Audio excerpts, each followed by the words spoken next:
que llegamos a las preguntas de Hegel, empezamos a analizar un poco la filosofía hegeliana. ¿Les parece? ¿Sí? Y lo complementamos con algunas PPTs.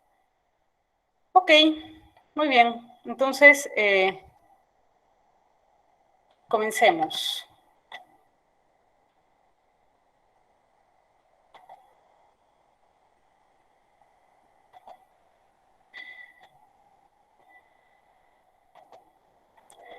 Listo. Muy bien, Renato, vamos a ir analizando esto a medida que nos topemos con preguntas de Hegel. ¿Les parece? Sí. Muy bien. Pregunta número 1. Señale las afirmaciones verdaderas según Kant. ¿Sí? Idealismo alemán, siglo XVIII en este caso. Con Hegel ya entramos siglo XIX. Muy bien, entonces, pregunta número 1. ¿Qué es verdadero según Kant? 1. ¿El criticismo sintetizó el racionalismo y el empirismo? ¿Ello es verdadero o falso?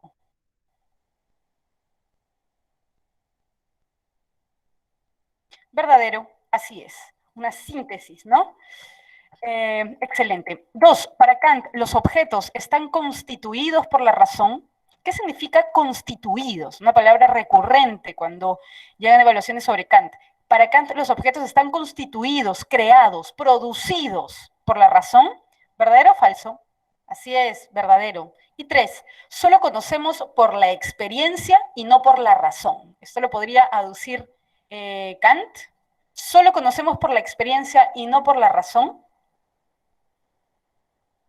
Así es, falso, ¿no? Se contradice más con la afirmación primera, ¿no? Porque recuerden que en Kant se concilia el aspecto racional y el aspecto sensorial, ¿no? Muy bien, entonces ya tenemos clave, la clave sería la letra A. Muy bien. Listo, continuemos. A de analítico, ¿no? Acuérdense que en Kant también hablamos de juicios, juicio analítico a priori, juicio sintético a priori, ¿no? Juicio sintético a posteriori. Muy bien. A de analítico. 2. Marque las afirmaciones correctas de acuerdo con Hegel. Muy bien. Entonces, recordando un poquito a Hegel, ¿sí? Recordando un poquito a Hegel, ¿ok? Hegel va a establecer una crítica con respecto a Kant, ¿sí? Lo principal, uno de los puntos principales es que, acuérdense, para Kant es posible o no conocer las esencias. ¿Es posible o no conocer las esencias? Para Kant, existe pues la cosa en sí, el objeto en sí, más allá de mi capacidad de percibirlo, más allá de mi capacidad de comprender a dicho objeto. ¿Ok? Entonces, ahí está. Muy bien, voy a compartirles ahorita algunas láminas sobre Hegel, ¿sí? Para poder ahondar en esto rápidamente. ¿Ok? Muy bien, entonces,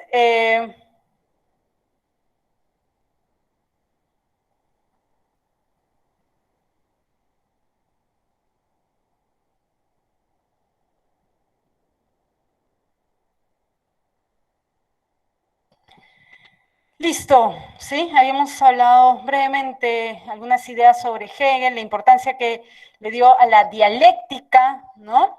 Hegel es el último filósofo en plantear un sistema que dé cuenta, que explique el desarrollo del conocimiento humano en su totalidad, ¿sí? Algunas de sus obras, Fenomenología del Espíritu, que es precisamente la que analizaríamos, ¿no? La ciencia de la lógica, enciclopedias de las ciencias filosóficas y la filosofía del derecho, que este año cumple 200 años de su publicación. Muy bien, entonces es el último filósofo sistemático.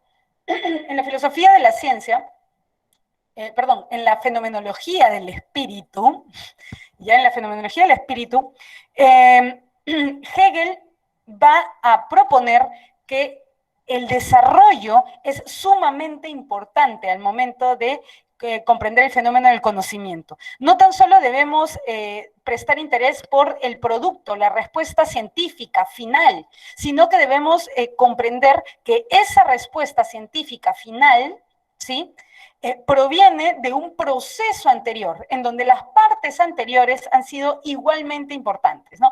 De ahí que Hegel se hace de un ejemplo en el prólogo de la fenomenología del espíritu, en donde plantea que en el florecimiento, ¿no? en la aparición del fruto, en la aparición de un fruto, son tan importantes las etapas anteriores como la última en donde aparece el fruto, ¿no? El momento del florecimiento, el momento de la germinación, es decir, todo este proceso que se da en la naturaleza permite dar cuenta de los objetos finales, ¿no? En este caso el fruto. Entonces, Hegel nos alega de que habría algo así como una racionalidad intrínseca, ¿sí?, a la realidad, a la naturaleza, que Heráclito había percibido, ¿no?, en la naturaleza cuando nos habla del pólemos, de la lucha entre contrarios, del día y la noche, que son igualmente necesarios y que juntos constituirían, ¿no?, la realidad, el día y la noche, ¿no?, lo caliente, lo frío. Entonces, la dialéctica se entendía con Heráclito como esta lucha entre contrarios, ¿no? Y que esta lucha entre contrarios obedecía a un logos, ¿recuerdan? A una ley, a una ley universal, ¿no? Entonces Hegel va de alguna manera a suscribir a esta comprensión de la realidad en donde habría algo así como una naturaleza, sino de la vida social de los seres humanos, ¿sí? Entonces, este proceso, esta dialéctica que Hegel denomina como el camino que nos lleva a la verdad, ¿cuál es la verdad? El conocimiento último ¿de qué? De los objetos que nos rodean, de los sujetos, ¿sí?, con quienes convivimos, incluyéndonos a nosotros mismos, a nosotras mismas, y por último, conocer la esencia, la verdad, ¿sí?, el en sí, ¿no?, de la historia humana. Entonces, todos estos ámbitos atraviesan procesos dialécticos en donde cada una de estas partes es igualmente importante. Entonces, a lo largo de este proceso, ¿qué sucede? El objeto para mí, como lo había entendido Kant, ¿se acuerdan? El objeto para mí, para Kant, que era el fenómeno, ¿no? El objeto tal cual yo, tal cual mi razón, mi entendimiento, mi sensibilidad, constituye el objeto, ¿no? Giro copernicano en Kant. Entonces,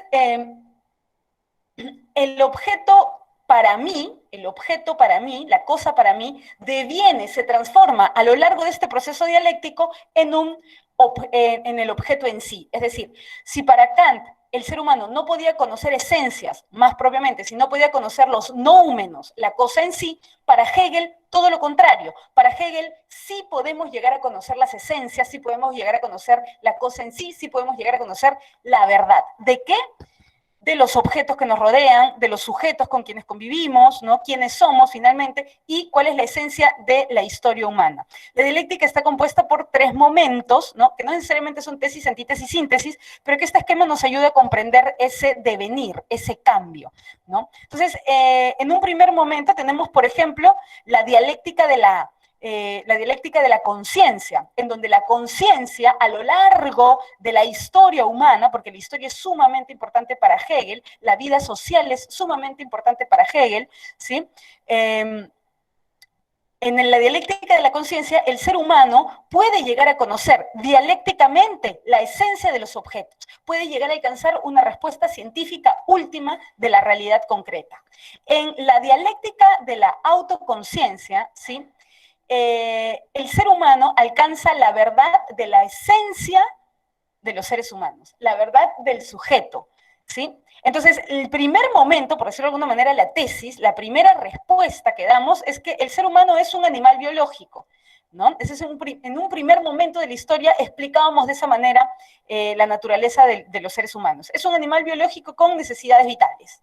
En un siguiente momento de la historia, ¿no?, de este proceso dialéctico, comprendimos que ya con las sociedades modernas, ¿no?, que el ser humano no es solamente un animal biológico supeditado a necesidades vitales, sino que también es un ser racional capaz de obedecer leyes para lograr la convivencia armónica. Y en el último momento, en el momento de la síntesis, en el último momento de la dialéctica, en donde la cosa para mí se transforma, se revela como cosa para mí, cuando puedo conocer la esencia, ¿sí? Llegamos a este último momento en donde definimos al sujeto, al ser humano, ya no solo como animal biológico, ya no solo como animal racional, sino como ser social que se vincula a través de la razón con los demás. ¿Y cómo? Por medio de la solidaridad, ¿sí? Por medio del respeto mutuo. Y por último tenemos la dialéctica del espíritu. La dialéctica del ¿qué es espíritu? Si el alma es a un sujeto, el espíritu es a la humanidad. Espero que con esa analogía se haya podido entender, ¿no? Si el alma es a un sujeto, a un ser humano, el espíritu es a toda la humanidad, ¿no? A Hegel le interesa comprender el devenir del conocimiento humano en su totalidad. Es por ello que a lo largo de este proceso la conciencia se transforma en una conciencia absoluta. En la dialéctica del espíritu nos preguntamos cuál es la verdad, cuál es la esencia de la historia humana. En un primer momento, las primeras sociedades, las primeras comunidades, buscaban el bien de la colectividad. Avanzando en la historia, nuevamente con las sociedades modernas, aparece una nueva concepción de la esencia de la historia humana, y ya no sería tan solo buscar el bien de la comunidad, sino buscar el bien individual, ¿no?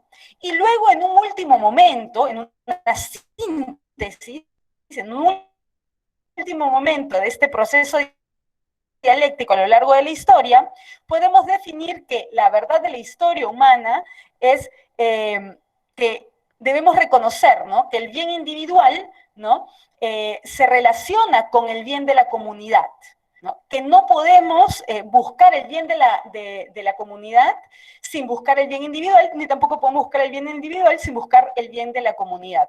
Entonces, estos tres momentos, ¿sí?, la dialéctica de la conciencia para conocer a los objetos, la dialéctica de la autoconciencia para conocer a los sujetos y la dialéctica del espíritu para conocer la verdad de la historia humana, ¿sí?, nos permiten llegar a conocer las esencias. ¿Okay? Entonces, muy importante el papel de la dialéctica en Hegel. Muy bien, si no hay más comentarios, entonces vamos ahora sí, rapidito, y contestemos la siguiente pregunta. 2. Marque las afirmaciones correctas de acuerdo con Hegel. Veamos. En su filosofía se manifiesta la racionalidad del universo, ¿verdadero o falso? En la filosofía de Hegel se manifiesta la racionalidad del universo.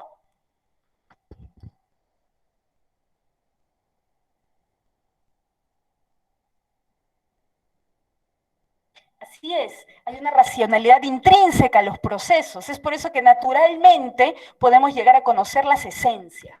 Hay una racionalidad articulando todo el devenir. Muy bien.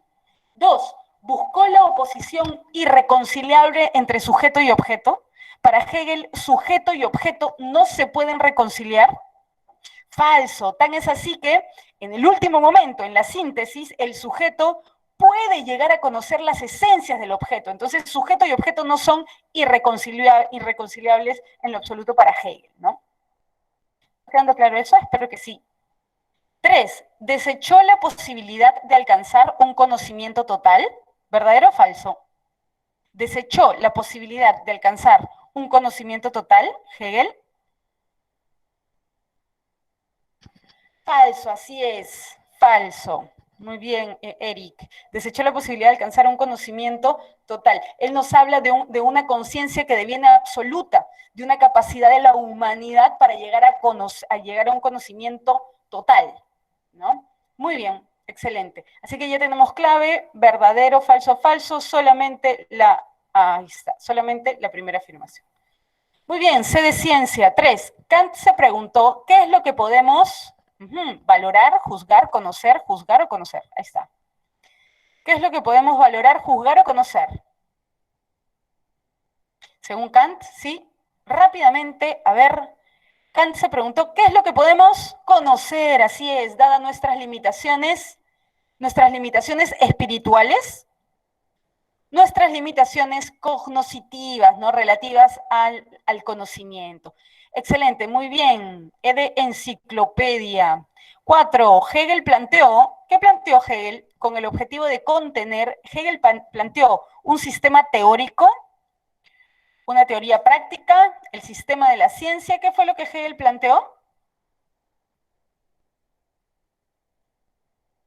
Así es, un sistema de la ciencia con el objetivo de contener todo el conocimiento existente, ¿no? La conciencia deviene conciencia absoluta, ¿no? Un sistema de la ciencia en su totalidad, nada menos. 5. Marque la opción correcta según Kant.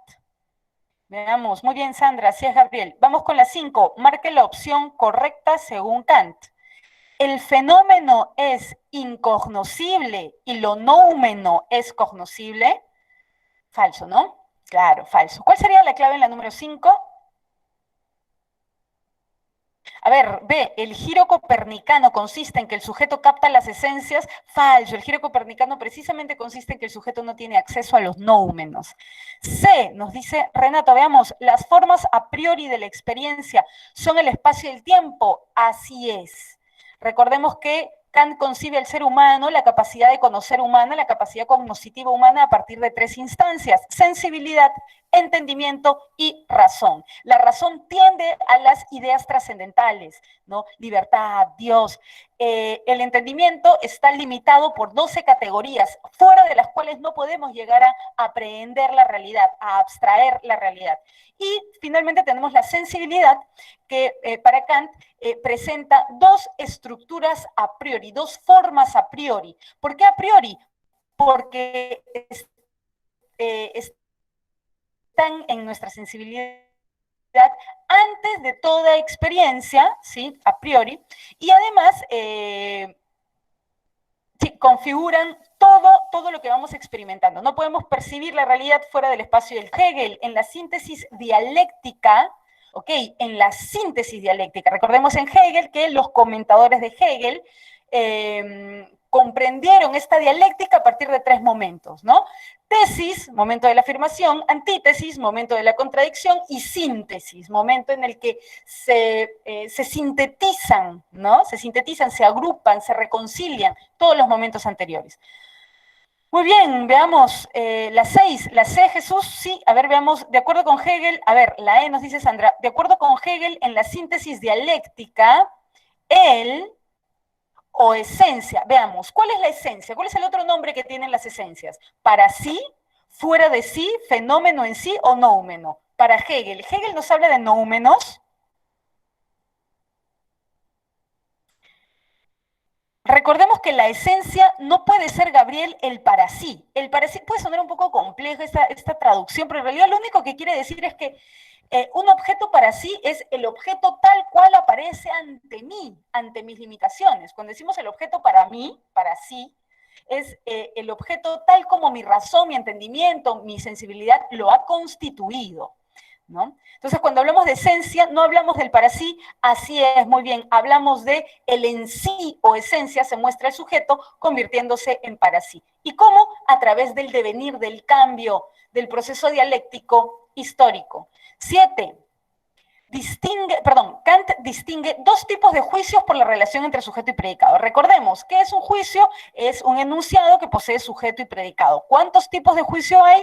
Tenemos 3 tipos de juicio para Kant. Muy bien. Él se caracteriza porque el predicado está implicado en el sujeto. ¿En qué juicio el predicado está ya en el sujeto? Y por lo tanto no requerimos de la experiencia, porque solamente tenemos que investigar un poco porque el predicado ya está en el sujeto. ¿Cuál sería ese excelente? Muy bien. Analítico, muy bien. ¿Pero de qué tipo? ¿De qué tipo analítico específicamente si no requiere de la experiencia?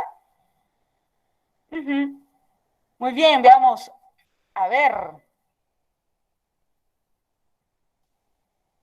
Juicio analítico. Así es, juicio analítico, muy bien, porque no hay más que analizar, solamente tenemos que analizar el predicado para darnos cuenta que ya está implícito en el sujeto. Entonces hablamos ahí de juicio analítico, ¿ok? Mientras que en el el predicado no esté implicado en el sujeto. Así es. Entonces, esto tiene que, cuando decimos, la clave es la letra E, muy bien. Entonces, estas son las formas, ¿Por qué? Porque hablamos de la estructura, predicado en el sujeto, ¿no? Entonces, estas son las formas. Las formas de juicio son analítico y sintético, ¿no? La manera de validar, ahí ya tendríamos que hablar de a priori o a posteriori, ¿no? Muy bien, la clave es la letra E. Recordemos los tres juicios, ¿sí? Juicio analítico a priori, juicio sintético a posteriori y juicio sintético a priori, que vendrían a ser los juicios de la ciencia. 8.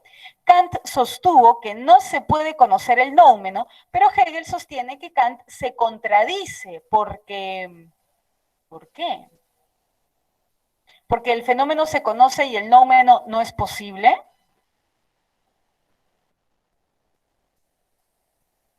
Kant apoyaba la idea de buscar una verdad subjetiva. Ok, Eric, listo. Entonces, así es, muy bien, la letra E. Al decir que no conoce el...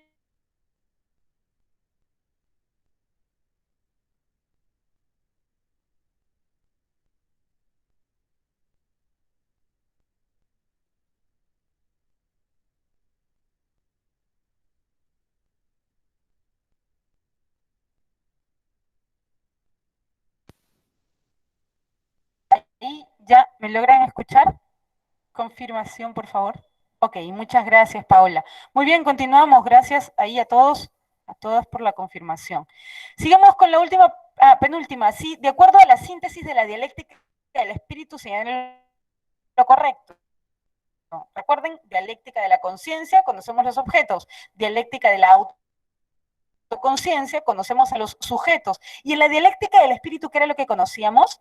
Veamos, el bien individual debe primar ante el bien de los otros, aunque les duela. Esto podría ser afirmado en la síntesis de la dialéctica del espíritu. ¿Cuál sería la clave en la número 9? La Revolución Francesa realizó la libertad totalmente y sin ninguna duda falso, ¿no? Todo lo contrario, más bien Hegel también se manifiesta como un crítico de las consecuencias de la Revolución Francesa, ¿no? Debido al terror de Robespierre y cómo los intereses de la clase media prevalecieron por sobre los del pueblo, ¿no? Así es, muy bien, veamos, la libertad de los individuos buenos mantiene, ¿no? La libertad de los individuos buenos mantiene solidaridad con la de los otros. La libertad de los individuos, a ver, veamos. Muy bien, la libertad de los individuos mantiene, o en todos casos de los individuos buenos, mantiene solidaridad con la de los otros, ¿no? Entonces debemos buscar tanto los intereses de la comunidad y los intereses individuales, ¿no? Entonces debemos plantear una relación solidaria. Y finalmente, 10. Kant se planteó que él y él nos permiten tener experiencias sensibles. Veamos. ¿Cómo así podemos tener experiencias sensibles? Según Kant. Recordemos que para Kant el ser humano, giro copernicano, produce, constituye. Recordemos, Miguel, que Kant no nos habla de espíritu, ¿sí?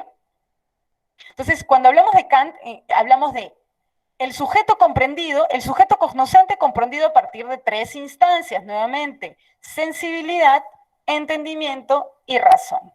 Muy bien, Miguel, espacio y juicio, a ver, veamos, nos dice, Kant se planteó que él y él nos permiten tener experiencias sensibles. ¿Cuáles son esas configuraciones que nos permiten tener percepciones de la realidad? Así es, muy bien, no se olviden, muy bien Miguel, el tiempo y el espacio. Así es, no se olviden, ¿sí? Dos formas a priori de la sensibilidad, tiempo y espacio. Listo, muy bien, entonces vamos a continuar, ¿sí? Era necesario hacer un pequeño repaso sobre Kant y dejar en claro algunas ideas sobre Hegel. Muy bien, entonces, esperando que se logre ver, vamos a hablar sobre estos dos pensadores, sí, siglo XIX. Comte, un filósofo francés y católico francés, luego va a renunciar al catolicismo, y Marx, un filósofo judío alemán. Augusto Comte, ¿sí?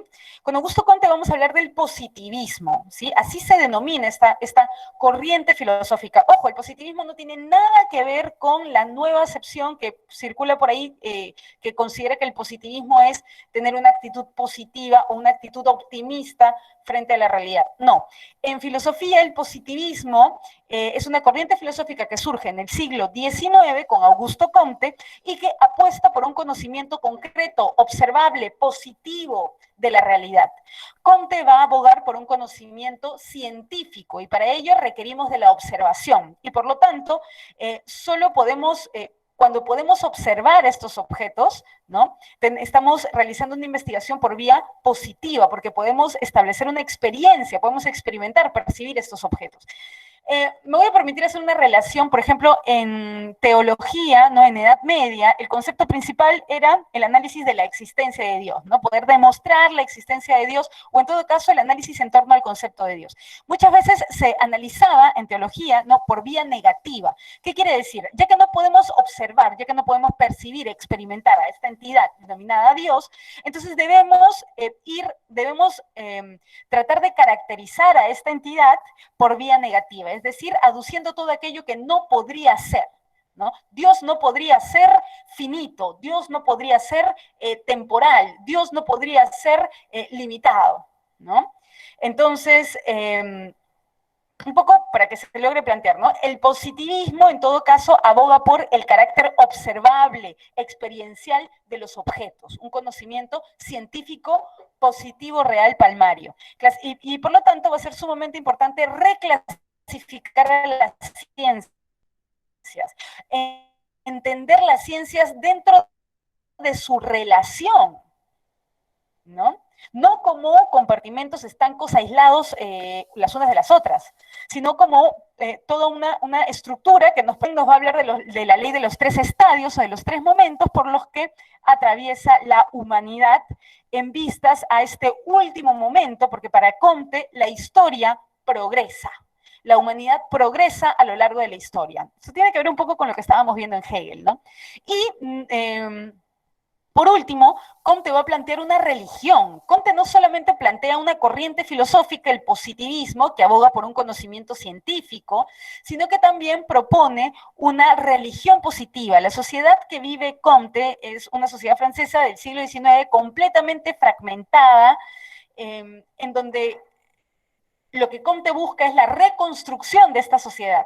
¿Y cómo? Sabe que exclusivamente por medio de la filosofía o de la ciencia no se va a lograr esa reconstrucción. Por lo tanto, necesitamos también de una religión, pero no de una religión que abogue por un Dios católico, judío, protestante, no, sino por una religión que tenga como el gran ser a la humanidad misma, ¿no? Y que si tiene que realizar cultos, porque en realidad hay iglesias, ¿no? Hay iglesias positivistas, todavía se siguen rindiendo culto en algunos lugares, ¿no? Como en Brasil, por ejemplo, algunas capillas positivistas. ¿Le rinde culto a quién? A los santos, no, a científicos, ¿no? A Newton, a Galileo, ¿sí? Entonces, es parte de una propuesta, esta, la de Comte, ¿no? No solamente el positivismo como filosofía, como corriente filosófica, que aboga por un conocimiento científico, no solamente una religión positiva, sino que en tanto queremos reconstruir esta sociedad francesa del siglo XIX fragmentada, necesitamos también una ciencia que analice a la sociedad. Y Comte va a ser el fundador de la ciencia social denominada sociología. Entonces no se olviden estas tres ideas. Filósofo francés, nacido en Montpellier en 1798, muere en París en 1857, va a sufrir una crisis nerviosa y luego va a pasar los últimos momentos de su vida en un psiquiátrico. Padre del positivismo, fundador de la sociología y de la historia de la ciencia. ¿Ok? Entonces, algunas obras de Comte, curso de filosofía positiva, discurso sobre el espíritu, ojo con estos términos, ¿sí? Espíritu positivo y sistema de política positiva, todos ellos durante el siglo XIX. Entonces, ¿qué es el positivismo? ¿sí? El positivismo es, nuevamente, corriente filosófica que se caracteriza ¿por qué? Por confiar en lo concreto, lo positivo, lo observable. Y también considera que en tanto podemos observar la realidad, podemos también comprender que esta realidad se supedita a determinadas leyes. Entonces, un conocimiento positivo en términos kantianos es un conocimiento de las leyes, de las regularidades. Y ojo, de las regularidades no solamente en el mundo físico, en la naturaleza, sino también de las regularidades en la sociedad. Estamos hablando de los hechos morales, ¿no? Entonces, aquí tenemos este esquema sumamente interesante, ¿no? El positivismo nos plantea buscar y encontrar leyes, regularidades, ¿sí? En la sociedad y en la naturaleza, en los hechos morales y en los hechos naturales. Y para poder realizar este análisis en la naturaleza, perdón, en la sociedad, requerimos de una ciencia nueva, ¿no? Que va a ser la sociología o física social, como la entiende Comte, y también vamos a requerir de una religión positiva que se base en ¿qué? En el amor para poder vincular nuevamente, para poder reconstruir los vínculos entre los ciudadanos y ciudadanas de la sociedad francesa del siglo XIX. Muy bien, entonces, Comte plantea una nueva clasificación de las ciencias, ya para ordenar un poco el panorama científico. Entonces, para Comte, ¿sí? Tenemos las siguientes ciencias. La matemática en la base. Para Comte, la matemática es la ciencia más simple, ¿sí? Y se encarga de las entidades abstractas. Luego tenemos la astronomía, la física y la química, que se encargan de analizar el aspecto material de la realidad. Luego tenemos a la biología, ¿no? Que analiza el aspecto vital, orgánico, ¿no? Vital de la humanidad. Y finalmente tenemos la sociología, que en todo caso analizaría la voluntad de los seres humanos. Entonces, estas 6 ciencias, ¿no? Matemática, astronomía, física, química, biología y sociología, juntas darían cuenta, podrían explicar la realidad en su totalidad. Ahora, esta jerarquía, ¿sí? El hecho de que la matemática esté a la base y la sociología en la cúspide, no implica que la sociología esté por encima de las ciencias que la preceden, sino que la sociología es la ciencia más compleja, pues al describir hechos morales debe hacer uso de todas las ciencias que la preceden. Entonces la sociología no es la más importante, sino que es la más compleja, puesto que requiere del conocimiento de todas las ciencias anteriores. Ciencia coordinadora, ¿no? La denomina Comte. La sociología como la ciencia coordinadora de todos los saberes anteriores. Ok, sociología o física social. Interesante. Física social, ¿no? Como habíamos mencionado, es la ciencia más compleja, ¿no? Porque busca describir los hechos morales, es decir, las acciones humanas y bajo la perspectiva de una regulación, bajo la perspectiva de que estos hechos morales están sujetos a leyes, leyes sociales. Muy bien, la sociología o física social, vamos a entender este término de física nuevamente porque hay un espíritu cientificista, ¿no? En el planteamiento de Comte. Vamos a verlo con la ley de los 3 estadios. Muy bien, entonces la física social o sociología tiene 2 partes, 2 momentos. La dinámica social física, ¿no? Dinámica social, estática social, ¿no? La dinámica social que estudia el cambio, el devenir dentro de las sociedades y aquello que permite el progreso. Nuevamente, el concepto de progreso muy arraigado en el siglo XIX, podemos rastrearlo ya desde el siglo XVIII con los ilustrados, ¿no? Y con Hegel a propósito de la dialéctica, de este devenir progresivo, ¿no? Dialéctico de la historia. Entonces ahí vemos la influencia de los filósofos anteriores. Entonces, dinámica social, sí, estudiamos el cambio y damos cuenta del progreso en las sociedades. Y la estática social, que estudia las acciones humanas en un momento determinado de la historia, ¿sí? Y a la estática social, Comte la denomina orden. Entonces ahí tenemos física social, porque de alguna manera vamos a tener una aproximación científica a la sociedad. Y vamos a analizar la dinámica social, el progreso, el cambio, y la estática social, el orden, el momento, un momento específico en ese desarrollo social. Comte va a explicar el progreso de la humanidad a lo largo de la historia a través de a través de la ley. Ojo, acuérdense que la sociología, ¿no?, busca esta regularidad, el conocimiento positivo busca estas regularidades, estas leyes, y aquí tenemos una de las leyes del progreso de la humanidad. La ley de los 3 estadios, la ley de los 3 momentos, ¿no?, por los que atravesaría la humanidad. El primer momento, el primer estadio es el estadio teológico, ¿sí? Entonces, en este momento prevalece la imaginación en las primeras comunidades primitivas, ¿no?, en las primeras comunidades de la historia, prevalece la imaginación. Y además Comte nos habla de que en el momento, en el estadio teológico, existen 3 fases, 3 submomentos, 3 fases. La primera fase sería la fase fetichista, en donde los seres humanos adoramos entidades naturales, ¿no?, los ríos, las piedras, ¿no? Luego, un segundo momento sería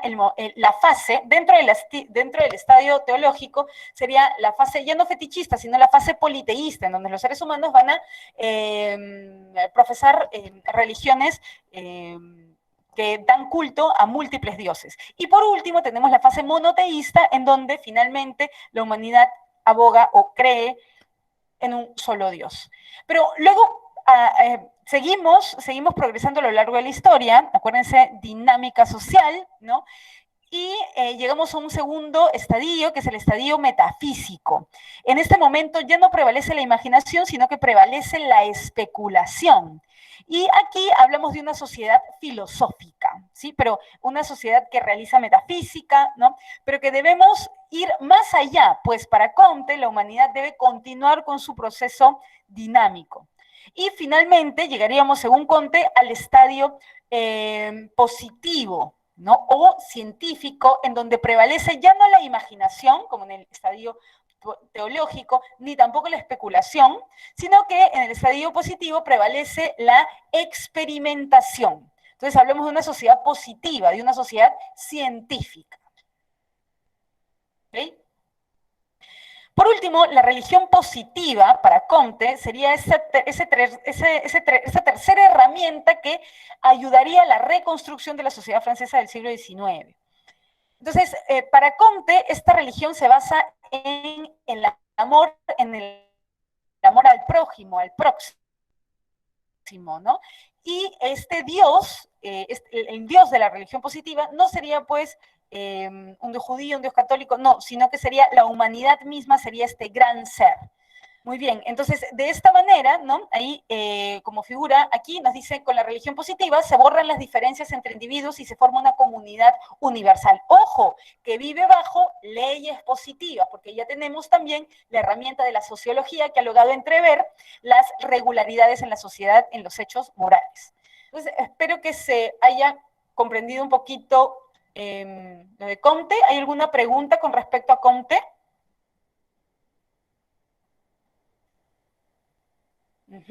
¿Todo se entiende con respecto a Comte? ¿Sí? Ok, excelente, continuemos, muy bien. Listo, si en algún momento sucediese algún inconveniente técnico con respecto al micro o si no logran verme con normalidad, les agradecería que activaran sus micrófonos y por ahí me avisaran. Gracias. Muy bien, continuamos. Entonces vamos a hablar también de otro pensador del siglo XIX, hablaremos de Karl Marx, ¿sí? Como les había mencionado, es un filósofo, un pensador, un revolucionario también, porque el planteamiento filosófico de Marx ha fundamentado, ¿no?, ha suscitado una serie de movimientos políticos, no solamente a lo largo del siglo XIX, sino a lo largo del siglo XX, inclusive a lo largo del siglo XXI. ¿Ok? Entonces, con Marx hablaremos del materialismo histórico, es decir, vamos a analizar la historia, pero ya no en términos hegelianos, en términos de la racionalidad, ¿no? Porque acuérdense que para Hegel existe una racionalidad intrínseca al desarrollo universal, ¿no? Entonces, pareciera como si en Hegel, ¿no?, el devenir, el progreso, el cambio, ¿no?, el desarrollo dialéctico de la humanidad se basara en una esfera teórica, en una lucha de ideas, ¿no? Tesis, antítesis, síntesis, según los comentadores de Hegel. Pero para Marx, para comprender la historia, debemos sobre todo, para comprender la sociedad que se desarrolla en la historia, debemos comprender el aspecto material, el aspecto económico de una sociedad para poder comprender su desarrollo histórico. ¿Okay? En el materialismo histórico vamos a hablar un poco de esta frase, ¿no? El ser social determina la conciencia, que podría ser comprendido como el aspecto económico, el aspecto material determina el aspecto ideológico, el aspecto institucional, el aspecto estatal de una sociedad. Entonces, el materialismo histórico quiere decir que vamos a comprender la historia, vamos a comprender el desarrollo de la sociedad, no como una lucha de ideas, sino a partir de, no como un desarrollo exclusivamente teórico, sino también a partir de un desarrollo económico, material. Karl Marx también nos hablará del trabajo alienado. Recordemos que Marx está de alguna manera reportando ya en diferentes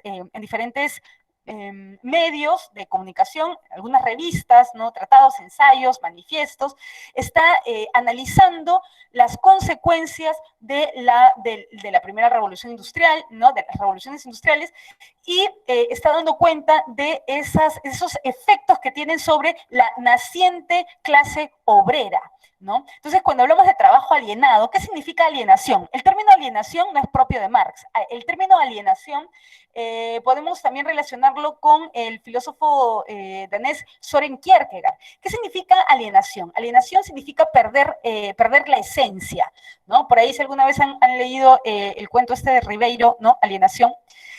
Alienación, ser alguien alienado es alguien que es otro, ha devenido en otro, ha perdido su esencia. Entonces vamos a ver cómo para Marx existe un trabajo alienado, es decir, un trabajo que finalmente el producto de este trabajo, ¿sí? Al no pertenecerle a sus productores, al no pertenecerle a sus trabajadores, es un producto que termina contribuyendo a una especie de esquizofrenia en la sociedad obrera, por decirlo de alguna manera. Vamos a ahondar un poco en eso, ¿no? Y esto es importante porque para Marx la esencia de los seres humanos es el trabajo. Pero ¿qué sucede cuando al realizar este trabajo, ¿no? Tomas todo tu tiempo, imagínense, 12, en esta época, siglo XIX, ¿no? 12, 14, 15 horas, cuando todavía no había reformas laborales, 15 horas trabajando, ¿no? Profesora, Sí.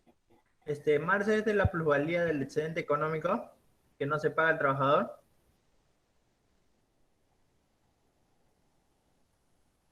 ¿Nuevamente? Marx es de Nuevamente, la por favor. plusvalía del excedente que no se le paga al trabajador. Exactamente, exactamente. En el Capital, sí, el Capital es una obra de 3 tomos, sobre todo en el primer tomo, que es del que sí se ocupa Marx, luego el segundo y el tercer tomo van a ser publicados de manera póstuma, me parece, por Engels, compañero de Marx, en donde precisamente se hace un análisis económico, ¿no? Y ahí, precisamente en el Capital, se analiza el concepto de plusvalía. Rápidamente, ¿qué es la plusvalía para Marx? El trabajo no remunerado, las horas de trabajo que no se le reconocen a los obreros. Y ese trabajo no remunerado es precisamente lo que permite la ganancia de los dueños de los medios de producción. En todo caso, los capitalistas, ¿no? En términos marxistas. Luego también vamos a hablar de la lucha de clases. Para Marx, como ya vimos, la historia no se desarrolla tan solo a partir de un conflicto de ideas, desde el aspecto teórico, como vimos en Hegel, tesis, antítesis, síntesis, según sus comentadores, sino que para Marx la lucha, el conflicto, el pólemos, la dialéctica, se da entre clases sociales, entre individuos que encarnan intereses antagónicos, ¿no? ¿Cuáles son estas dos clases en pugna? Dos clases en pugna dialécticamente, ¿no? Marx va a tomar estos conceptos de Hegel. Marx va a hacer una crítica a la filosofía del derecho de Hegel, por ejemplo. Entonces, ¿cuáles son estas dos clases en pugna representadas por seres humanos, no por ideas, sino por seres humanos? ¿Cuáles son estas clases?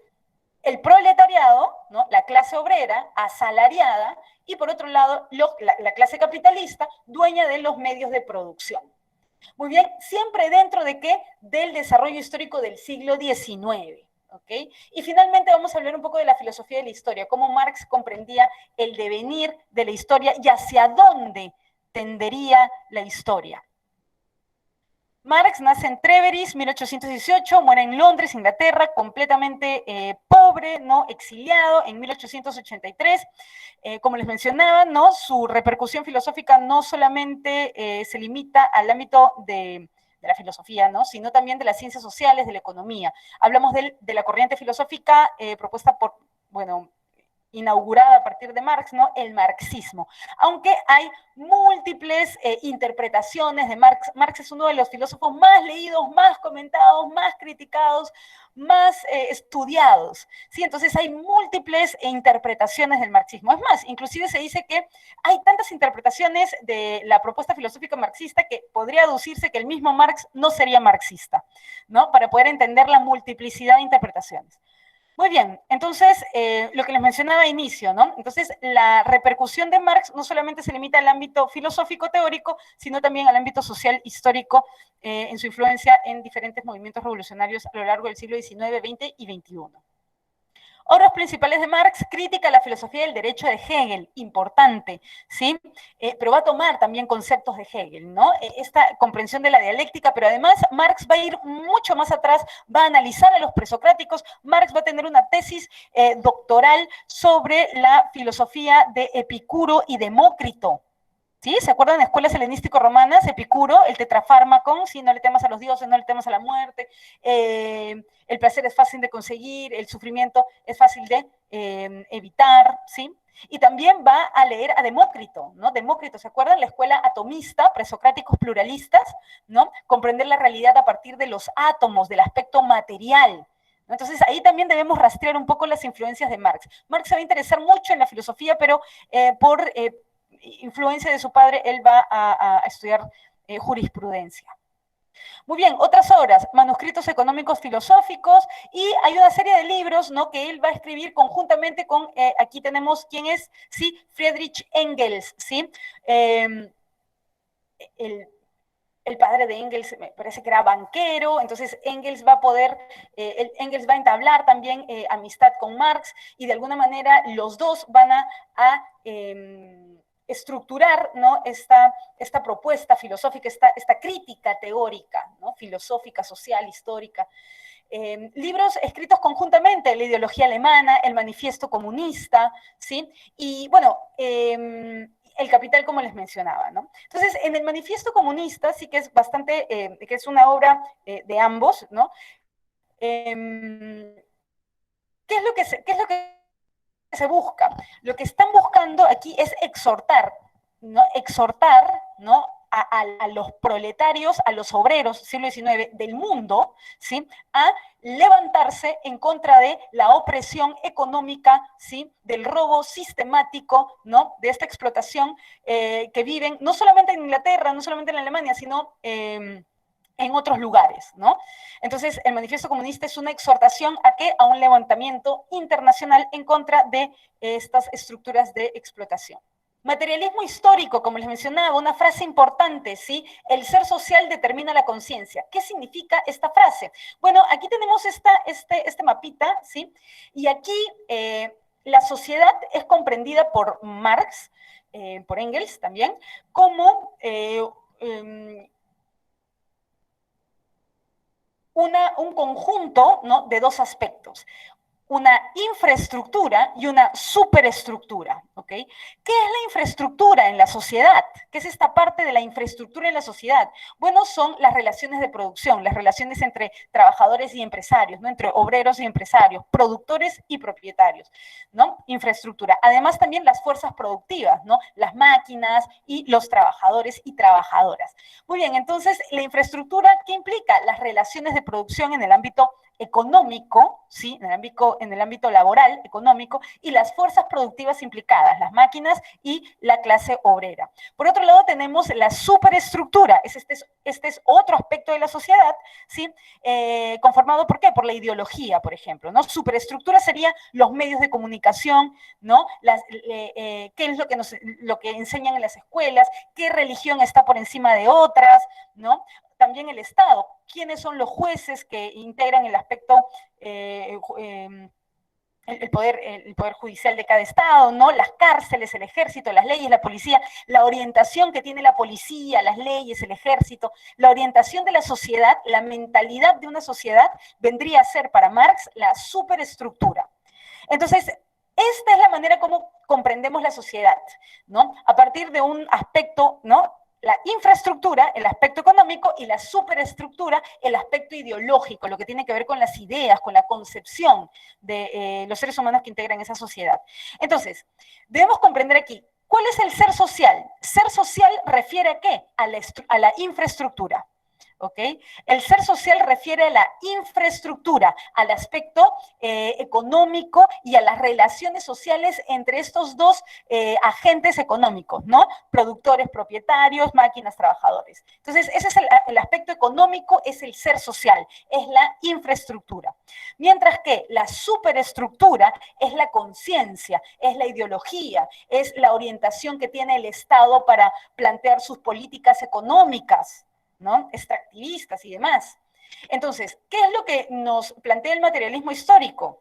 Que si queremos, ¿no? Que si queremos comprender las ideas, la orientación del Estado de una sociedad, las ideas de los individuos que pertenecen a una sociedad, no debemos analizar solamente el aspecto teórico, sino que debemos estudiar la infraestructura, debemos estudiar cómo es que se dan las relaciones laborales, ¿sí? Cómo se dan las relaciones de producción, las relaciones entre fuerzas productivas.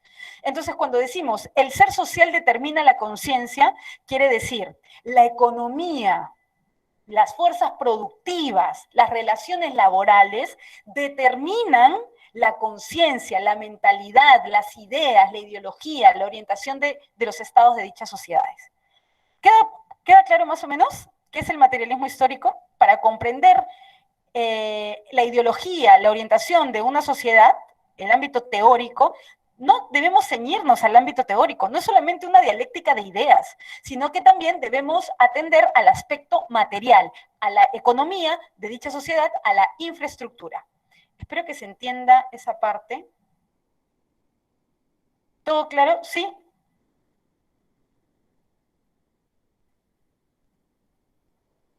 Ok, gracias.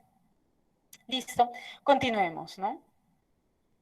Ahora que mucho se habla, ¿no?, de marxismo y comunismo, deberíamos un poco volver a las definiciones, ¿no? Volver a los conceptos, para poder darnos cuenta de que estamos en medio de una lucha publicitaria, ¿no? Trabajo alienado. ¿Qué es el trabajo alienado? Como les mencionaba, para Marx, ¿sí?, es el trabajo es la esencia de los seres humanos. ¿Okay? ¿Qué sucede cuando las condiciones de trabajo son completamente infrahumanas? Cuando se elabora más allá de las 8 horas. Ojo, aquí todavía no se habían dado las reformas laborales, como les mencionaba, ¿no?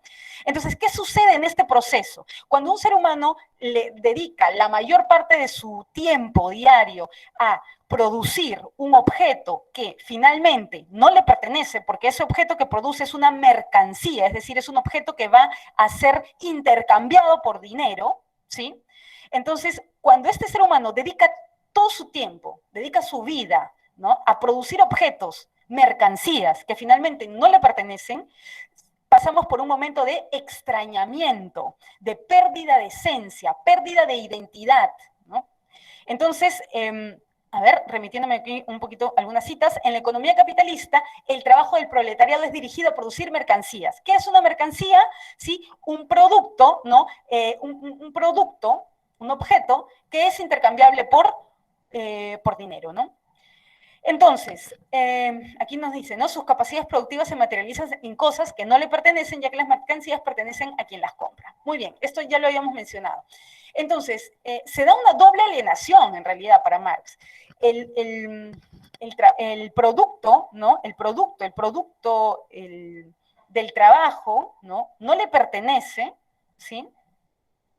Muchas veces ni siquiera alcanza el poder adquisitivo para poder comprar esos objetos que produce. Y esa alienación, si no solamente se da con respecto a lo que produce, al producto de su trabajo, sino dentro del ámbito psicológico. Les recomiendo ver la película, ¿no?, Tiempos Modernos, de Charles Chaplin, en donde de una manera casi caricaturesca podemos notar que el obrero está completamente fuera de sí. Muy bien, y por último, sí, no, todavía no, el capital. Lo que les mencionaba, ¿qué es la plusvalía? Sí, aquí muy importante, ¿no? Y aquí está, este es el hallazgo de Marx, ¿no? ¿Cómo se crea el valor? ¿Cómo se crea el valor? Ahora que hay, ¿no? La teoría del valor y lo demás. ¿Cómo es que se crea el valor? El valor se crea a partir del tiempo que le dedicamos al trabajo. ¿Ok? Entonces el tiempo del trabajo, vemos este mapita, el tiempo del trabajo crea el valor. Muy bien, entonces, ¿cómo así podemos utilizar este tiempo que le dedicamos? ¿No? Tenemos tiempo de trabajo necesario, TN, el tiempo de trabajo que requerimos para producir una determinada cantidad de mercancía, y el tiempo de trabajo excedente, es decir, el tiempo en el que seguimos produciendo, pero más allá, ¿no? de lo requerido. Entonces, la tasa de crecimiento de la plusvalía, ¿sí? Se produce a partir de la división entre el tiempo de trabajo excedente y el tiempo de trabajo necesario, ¿no? Rápidamente, si yo empleo 8 horas para producir 10 mascarillas, supongamos, 8 horas para producir 10 mascarillas, ¿no? O digamos lo siguiente, yo trabajo 8 horas, ¿ok? O 10 horas, trabajamos 10 horas, ¿sí? En esas, y a mí me piden que diariamente yo produzca, ¿no? Un mínimo de 15 mascarillas, supongamos, ¿no? Entonces esas 15 mascarillas, digamos, yo las produzco en 5 horas. En 5 horas yo ya cumplí con lo que yo debía producir. Pero sin embargo, mi horario laboral es de 5 horas más. Entonces, yo ya cumplí con los productos, ¿no? Con la cantidad de productos que debería producir para pagar mi propio salario, ¿cierto? ¿Ok?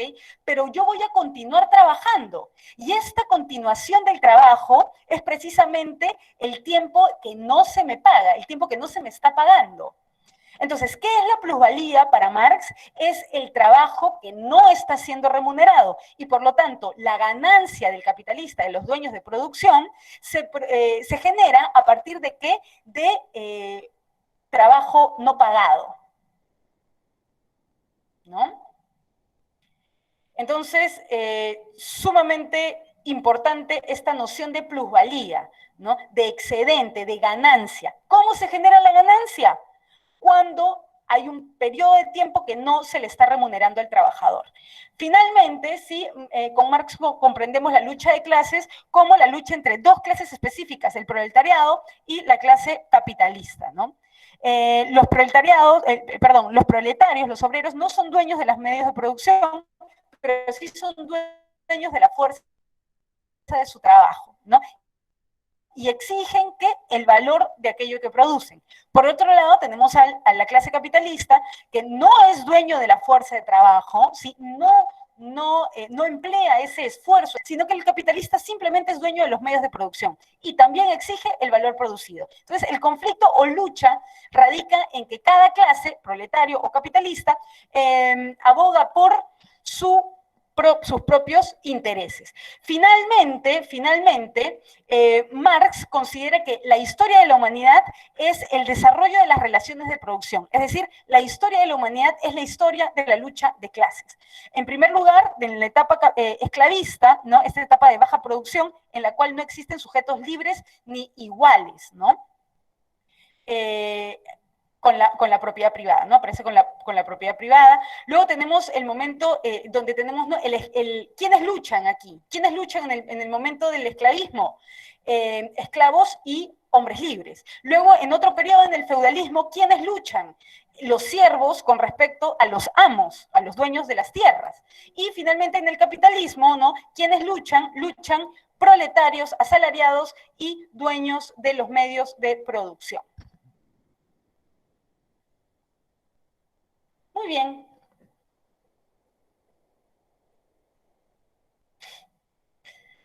Filo. Les recomiendo la lectura, Miguel, te recomiendo la lectura del Capital, el capítulo 1, para hablar un poquito más sobre la plusvalía. Ok, listo. Entonces, entonces, según Marx, el capitalista tiene que trabajar en su propia fábrica para obtener su ganancia. No necesariamente. El capitalista debería reconocer el tiempo de trabajo, ¿no? que no está reconociendo y que está generando la ganancia. No necesariamente que trabaje en su propia fábrica, no necesariamente, Sergio, ¿no? Sino que reconozca, que pague las horas de trabajo, ¿no? Que no está pagando y que le están generando ganancia. Eso. ¿Ok? Entonces, dejaremos la sesión ahí. Si hay alguna pregunta, algún comentario, sí, lo analizaríamos